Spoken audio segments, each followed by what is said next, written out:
J'ai pas d'idée pour l'intro, alors je vais vous raconter une blague. C'est Aragorn, Gimli et Legolas qui sont à Gare du Nord pour faire un changement. Et d'un seul coup, ils se rendent compte qu'ils ont pas de ticket pour prendre le RER B. Du coup, ils commencent à paniquer, et là, il y a Aragorn qui dit « Frodon ». J'aurais peut-être dû écrire une intro, en fait. Aujourd'hui, pour changer, on va parler d'une licence qui a eu beaucoup d'adaptations en jeux vidéo, et vous allez voir qu'on aurait pu en avoir encore plus, et surtout qu'on est passé très près d'avoir le jeu ultime, Seigneur des Anneaux, que tout le monde attendait. Pour tous ceux qui sont restés en hibernation ces 20 dernières années, déjà bienvenue, vous allez voir, on vit une époque formidable. Le Seigneur des Anneaux, c'est avant tout un livre. Un livre. Écrit par J.R.R. Tolkien en 1954, qui est aussi l'année de naissance de Laurent Broomhead, de Pyramide. D'ailleurs, je me demande ce qu'il devient. Il est toujours avec Pépita ? Il raconte les aventures de Sam Gamgee, un hobbit, qui va devoir aller sauver le monde et qui sera aidé par une communauté de compagnons bigarrés, parmi lesquels Aragorn, l'homme qui fait pas son âge, Gimli, le nain qui fait pas son âge, Legolas, l'elfe qui fait pas son âge, et Gandalf, le magicien qui fait vraiment pas son âge. J'ai l'impression d'oublier quelqu'un. Mais si, là, le gars qui le suit partout, tout le temps, qui fait que chouiner, qui sert à rien, qui est un boulet énorme. Mais si, là, le... Oh oui, Frodon. Le livre est adapté au cinéma en 2001 par Peter Jackson, dans ce qui est, à mon sens, la plus grande saga de l'histoire du cinéma. Avec Beethoven. Même si c'était quand même moins bien quand Charles Grodin est parti après le 2. C'était moins sympa. Et à partir de là, on a eu une avalanche de jeux vidéo Seigneur des Anneaux sur tous les supports possibles et imaginables à un rythme effréné pour bien capitaliser sur le succès des films. Alors oui, je sais que dans les années 80 et 90, il y a eu un tas de jeux vidéo Seigneur des Anneaux, comme celui très connu sur Super Nintendo. Mais là, on va se concentrer uniquement sur les jeux consoles et PC sortis après le premier film. Et d'ailleurs, on peut les classer en deux catégories. La catégorie jeux avec la licence des films, achetée par le géant Electronic Arts à prix d'or, qui permet de retrouver les acteurs cultes et les environnements chatoyants des films. Et la catégorie jeux avec la licence des livres, achetée 20 € par Vivendi Universal et sa filiale jeux vidéo Sierra, qui ne permet pas de retrouver les acteurs cultes et les environnements chatoyants des films, mais qui permet d'explorer du contenu du livre pas utilisé par Peter Jackson. La Communauté de l'Anneau sort le 19 décembre 2001 au cinéma, mais malgré l'événement mondial, aucun jeu vidéo n'est présent à son lancement. La raison est toute simple, c'est que la Xbox et la GameCube ne sont sortis qu'en novembre 2001 aux États-Unis, donc à peine un mois plus tôt, et ne sont prévus que pour respectivement mars et mai 2002 en Europe. Donc il est impossible pour EA de sortir le jeu en multiplateforme. Il décide alors de zapper la Communauté de l'Anneau et de sortir directement les deux tours l'année suivante, le 21 octobre 2002, en incorporant plusieurs niveaux du premier film. Développé par Stormfront Studio, le jeu est une véritable réussite et s'impose comme un des meilleurs beat'em all de la console, avec notamment des graphismes splendides pour l'époque. Je me souviens des transitions entre le film et les cinématiques du jeu qui étaient bluffantes. Oui bon, aujourd'hui c'est moins ouf. Mais c'est bien Vivendi qui décochera en premier le 24 septembre 2002 avec sa version de la Communauté de l'Anneau qui sort presque un an après le film. Le jeu est développé par Surreal Software et on va pas se mentir, c'est pas terrible. En plus d'être sacrément moche, on est loin de l'épopée épique qu'évoque le Seigneur des Anneaux quand tu te retrouves à faire des quêtes FedEx pour les habitants de la comté. Je pèse ta mère, fils de pute. Ils en vendront quand même 1 million d'exemplaires grâce à deux astuces toutes simples. Déjà sortir le jeu à tout prix avant celui de EA et surtout faire une jaquette ultra générique qui peut laisser penser que le jeu est tiré des films. Il y a dû avoir beaucoup de déçus cette année-là sous les sapins de Noël. Ouais. Confiant après le succès phénoménal des deux tours qui se vendra à 4 millions d'exemplaires, EA récidive en novembre 2003 avec le Retour du Roi qui sera encore plus beau, encore plus long et encore plus fort. De son côté, Vivendi annoncera le 24 avril 2003 que Surreal Software travaille sur un nouveau jeu, La Trahison d'Isengard, une adaptation des deux tours toujours avec les droits des livres. Il est présenté officiellement le mois suivant, à l'E3 2003, et on peut voir que le moteur de jeu a entièrement été refait depuis la communauté de l'anneau. On nous promet aussi 7 personnages jouables et un mode multijoueur en coopération. Ça avait l'air assez prometteur, malheureusement le jeu ne passera pas le contrôle qualité et sera annulé par Vivendi le 12 septembre de la même année car, je cite, « il n'atteint pas le niveau de qualité prévu et ne satisfera probablement pas les fans de Tolkien ». Ça veut dire que c'était tout pourri. Il était aussi prévu d'adapter le Retour du Roi avec le même moteur, mais Vivendi préfère tout annuler pour se concentrer sur de nouveaux projets. On va y revenir. En décembre 2003, la trilogie se termine au cinéma, mais ce n'est pas la fin de toute chose. Ce n'est que le début pour EA, qui sortira fin 2004 le Tiersage, un RPG avec un système de combat au tour par tour proche du très populaire Final Fantasy X. Côté scénario, le jeu devait proposer d'explorer un peu plus l'univers et les personnages de la Terre du Milieu, mais les droits des livres appartenant toujours à Vivendi, les développeurs furent très limités dans leur créativité. Ils ne pouvaient montrer que des environnements déjà vus dans les films, et ils ont été obligés de se baser sur des figurants pour en faire des personnages dans le jeu vidéo, car ils n'avaient pas le droit d'en créer de nouveaux. C'est de là qu'est venue l'idée de cette seconde communauté de l'anneau qui suit la première de loin et passe par les mêmes endroits. Habile. Alors j'ai conscience que dit comme ça donne pas envie, mais pourtant le jeu est très bon, et comme pour le Retour du Roi, il est réalisé par le studio Redwood Shores, dont le nom ne vous dit peut-être rien, mais qui deviendra quelques années plus tard Visceral Games, que vous connaissez forcément pour les fantastiques Dead Space. Enfin, surtout les deux premiers. Et pas le temps de prendre un second petit déjeuner, car à peine un mois plus tard, EA sort l'excellent La Bataille pour la Terre du Milieu sur PC. Ce jeu de stratégie en temps réel propose de revivre les batailles épiques des films dans 2 campagnes, une avec les gentils et une avec... les méchants. Ça compte ce que tu dis. Mais comme pour le tiersage, les développeurs de EA sont un peu bloqués, car ils ne peuvent montrer que des choses vues dans les films. Ils vont alors chercher dans les versions longues sorties en DVD pour scruter le moindre détail qu'ils pourraient ajouter dans le jeu. C'est pour ça par exemple que Saruman peut lancer des boules de feu, car on le voit le faire mais uniquement dans la version longue du Retour du Roi. Pendant ce temps-là, Vivendi sort aussi son jeu de stratégie, La Guerre de l'Anneau, qui est plutôt réussi, mais aussi, et c'est assez inattendu, une adaptation du Hobbit sur console. Ah oui, j'en ai pas parlé de ça. Bien avant d'être adapté au cinéma par Peter Jackson dans une trilogie pas vraiment nécessaire mais que j'aime bien quand même, le Hobbit c'est avant tout un livre. Un livre. Écrit par J.R.R. Tolkien en 1937, qui est aussi l'année de naissance de Lionel Jospin, du Parti Socialiste. D'ailleurs, je me demande ce qu'il devient. En fait, non.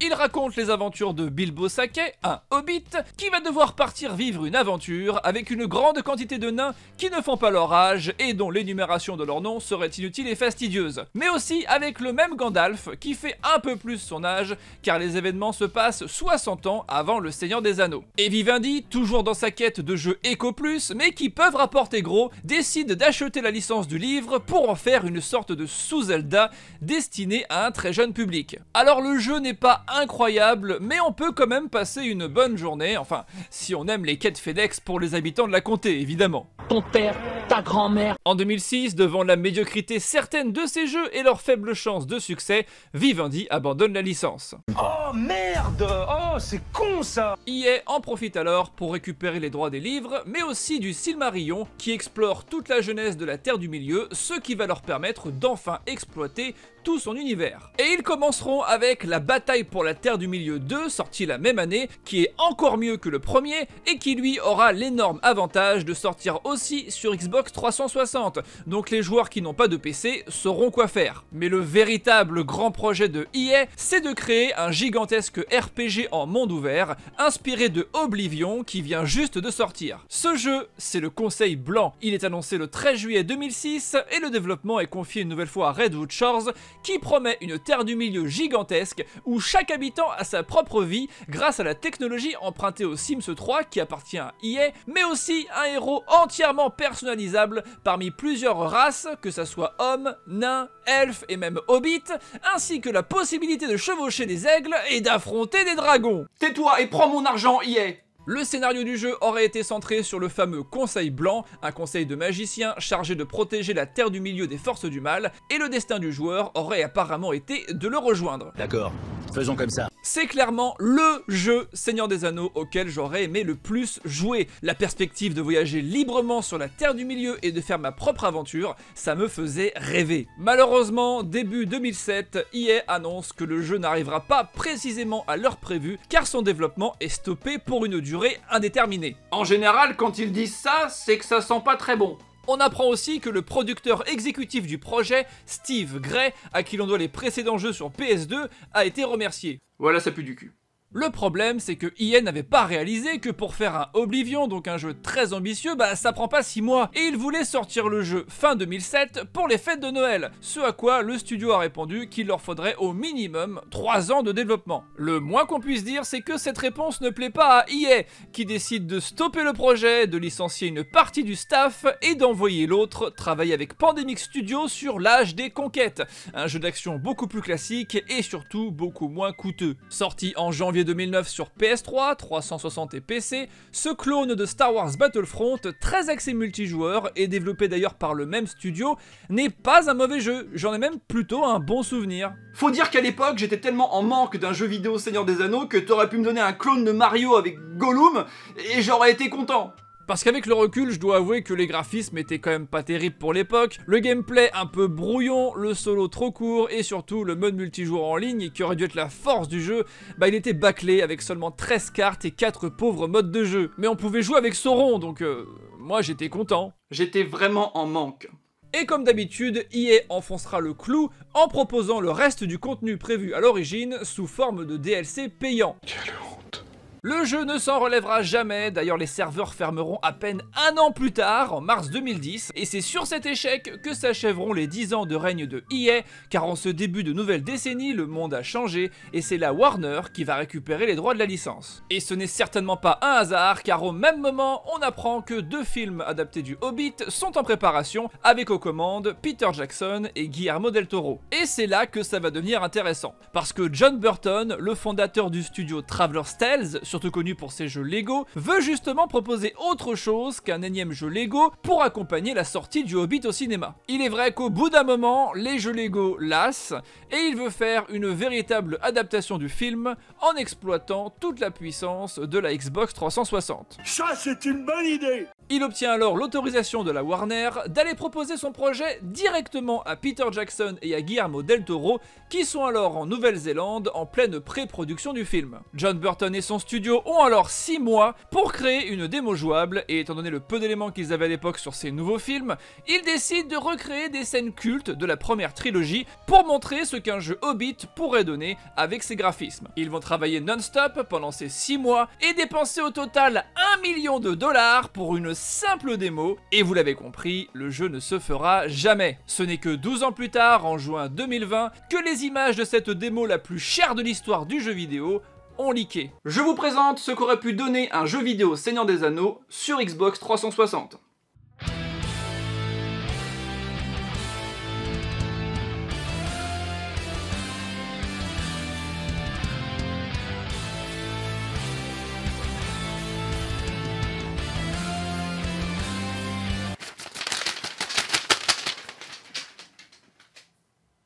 Je rappelle quand même qu'on est à la fin des années 2010, donc pour de la Xbox 360, c'est juste magnifique. Que ce soit les visages, les expressions faciales, les animations, les environnements, c'est du très haut niveau. Mais regardez-moi les cheveux de Gandalf! C'est de toute beauté. L'idée du jeu, c'est d'apporter plus de variété dans le gameplay qu'un jeu d'action classique. Évidemment, tout ça en fonction du personnage que l'on incarne. On va donc par exemple se retrouver dans des phases d'infiltration avec les hobbits qui doivent échapper aux Uruk-hai, avec la possibilité d'utiliser son environnement comme se cacher dans les buissons ou encore grimper aux arbres. Mais attention, parce que si vous êtes repéré, les ennemis n'hésiteront pas à abattre l'arbre pour vous faire tomber. Viens ici que je te bute, enculé. Et en dernier recours, on pourra même les attaquer par surprise, mais je vous avoue que c'est pas franchement conseillé. On va aussi alterner avec des phases de combat plus classiques, comme ici Aragorn à Amon Hen, ou encore revivre des moments cultes, comme le combat des magiciens entre Gandalf et Saruman, avec un tas de pouvoirs tous plus grisants les uns que les autres. Grisants parce qu'ils parce qu'ils sont vieux, mais aussi dans le désordre de l'exploration dans la comté avec Sam et Frodon, Gandalf contre le Balrog dans un combat épique à la God of War, c'est juste trop classe, l'affrontement sur le Mont Venteux avec des phases où Frodon porte l'anneau, et enfin ce même Frodon qui doit échapper au Nazgûl avec des QTE pour l'empêcher de mettre l'anneau. Alors, c'est un peu débile, mais je trouve que c'est une excellente idée. Évidemment, c'était qu'une démo, mais c'était très prometteur et il y a vraiment de quoi avoir des regrets. John Burton dira plus tard que son équipe et lui se sont donnés à fond pour montrer qu'ils étaient capables de réaliser des jeux AAA. Mais pour comprendre pourquoi ça ne s'est pas fait, revenons en février 2009. Au terme des 6 mois, John Burton embarque sa Xbox 360 dans sa valise, direction la Nouvelle-Zélande, et présente sa démo à Peter Jackson et à Guillermo del Toro. C'est pas le moment de faire un raid Ring of Death là. Ring, anneau. Voilà. Heureusement, tout se passe très bien, la démo ne crache pas, et Guillermo del Toro en particulier est très enthousiaste. Les deux cinéastes sont heureux de la perspective d'avoir un jeu vidéo Le Hobbit aussi réaliste pour accompagner le lancement de leur film. John Burton repart en Angleterre très satisfait, mais alors que tous les voyants sont au vert, la Warner refuse de valider le projet. Elle ne veut pas d'une adaptation directe du film en jeu vidéo, mais une aventure parallèle avec d'autres personnages qui se passeraient dans le même monde au même moment, un peu comme le Tiers-Âge. Oui, parce que qui dit adaptation de film dit droit d'image pour les acteurs, non seulement pour leur visage, mais aussi leur voix. Et vu le casting, la Warner veut réduire au maximum les coûts d'un tel projet. Il y a 13 putains de nains. John Burton sera très déçu de cette décision, son aller-retour en Nouvelle-Zélande n'aura pas suffi, et le projet sera définitivement annulé au profit du catastrophique La Quête d'Aragorn, développé par Hellstrong Games et sorti en 2010 sur Wii, qui est un des pires jeux vidéo Seigneur des Anneaux jamais créés. Bon, je suis un peu dur, c'est vrai qu'on peut revivre les grandes batailles épiques de la trilogie, comme par exemple celle de Minas Tirith, avec les 5 orques. Le seul intérêt de ce jeu, c'est la voix de Christophe Lemoine pour Sam Gamgee qui raconte l'histoire, et d'ailleurs j'en profite pour rappeler que la VF du Seigneur des Anneaux est fantastique, avec entre autres Alexandre Gillet pour Frodon, le très regretté Jean Pia pour Gandalf, et l'incroyable Vincent Ropion pour Merry. Oui, Nicky Larson est aussi un hobbit. C'est une critique ou un compliment? Mais revenons à la Warner qui sort en 2011 La Guerre du Nord sur PS3 et Xbox 360, un jeu d'action très classique mais qui remplit le cahier des charges puisque c'est une aventure parallèle aux événements des films. Dans mes souvenirs c'était pas trop mal, mais si c'est ça qu'on a eu à la place du jeu de John Burton, ça fout un peu les boules. J'allais justement le dire. Sans Guillermo del Toro, qui quittera le projet prématurément, Le Hobbit, un voyage inattendu, sortira finalement en décembre 2012 et ne sera accompagné par aucun jeu vidéo basé sur le film. Mais à la place, on aura Lego, le Seigneur des Anneaux. N'ayant pas pu faire leur adaptation live très ambitieuse, Traveler's Tales met le paquet et réalise à mon sens le meilleur jeu Lego jamais créé et un des meilleurs jeux à licence tout court. Cette Terre du Milieu version brique est absolument gigantesque et on peut la parcourir librement. Le nombre de personnages jouables est hallucinant, le jeu est bourré d'easter eggs et 10 ans plus tard, il y a presque tout le casting vocal français d'origine. Et on retrouve quasiment tous les éléments de la démo de 2009 du jeu annulé, comme le duel des magiciens, la phase d'infiltration pour échapper au Nazgûl, les événements du Mont Venteux, l'affrontement à Amon Hen, ou encore le combat épique à la God of War entre Gandalf et le Balrog. Sauf qu'ici, tout est en Lego. Si vous aimez le Seigneur des Anneaux, c'est le jeu à faire absolument. Sauf si vous n'aimez vraiment pas les Lego. Mais dans ce cas, vous avez déjà quitté la vidéo. Le Hobbit aura deux suites, La Désolation de Smaug, sorti en décembre 2013, et La Bataille des 5 armées, en décembre 2014, alors que le bouquin fait moins de la moitié du premier tome du Seigneur des Anneaux. Et entre les deux, le 11 avril 2014, Traveler's Tales sort Lego Le Hobbit, qui reprend les événements des deux premiers films, avec la promesse d'un DLC gratuit pour compléter la trilogie une fois le troisième sorti au cinéma. Top.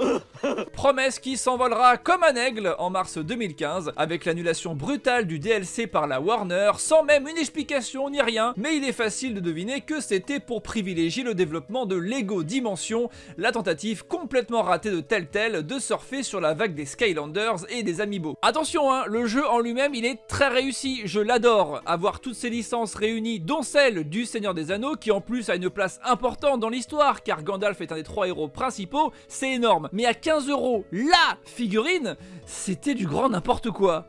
Combien? L'aventure restera donc éternellement inachevée pour Bilbo, mais c'est surtout une sacrée arnaque pour les premiers acheteurs du jeu qui auront payé plein pot un jeu pas fini. C'est du volement!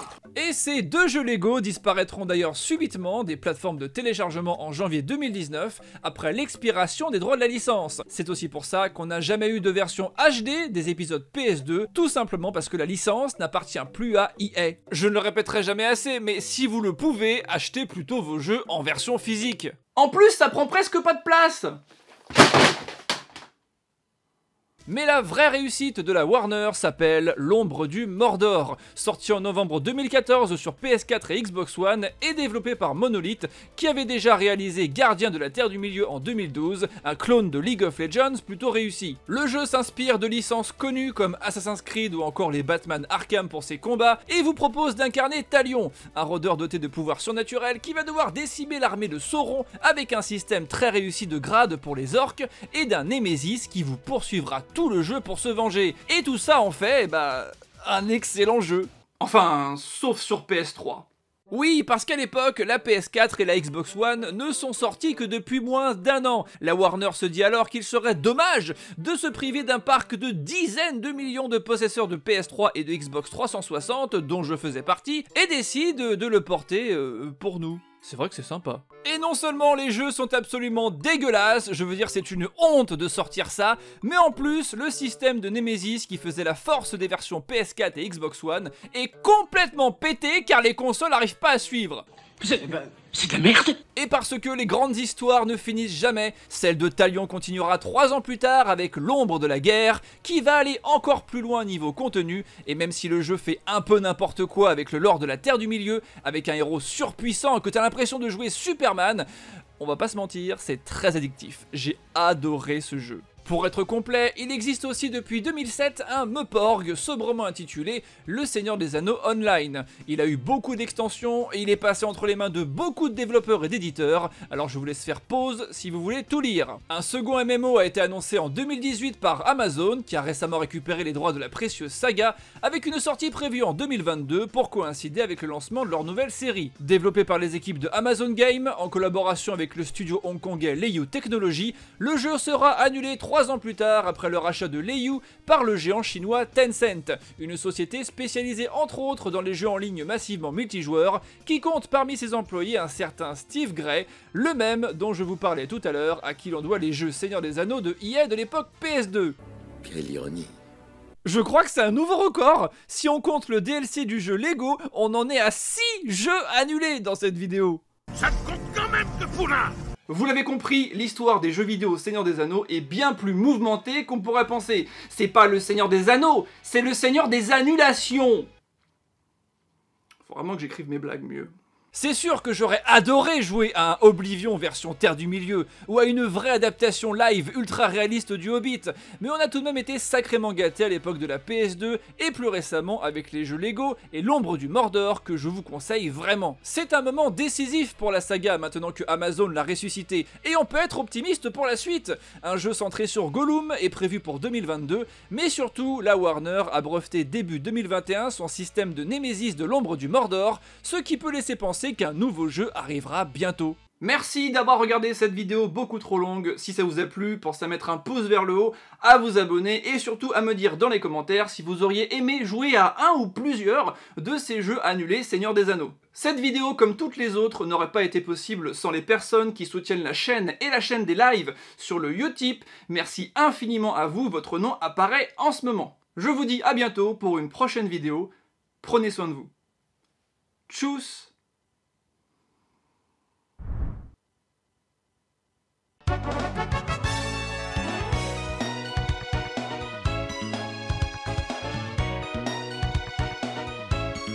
Kili, Fili, Ori, Nori, Dori, Taurin, Oin, Gloin, Balin, Doualin, Bifur, Beaufur, Bombur. C'était pas compliqué en fait.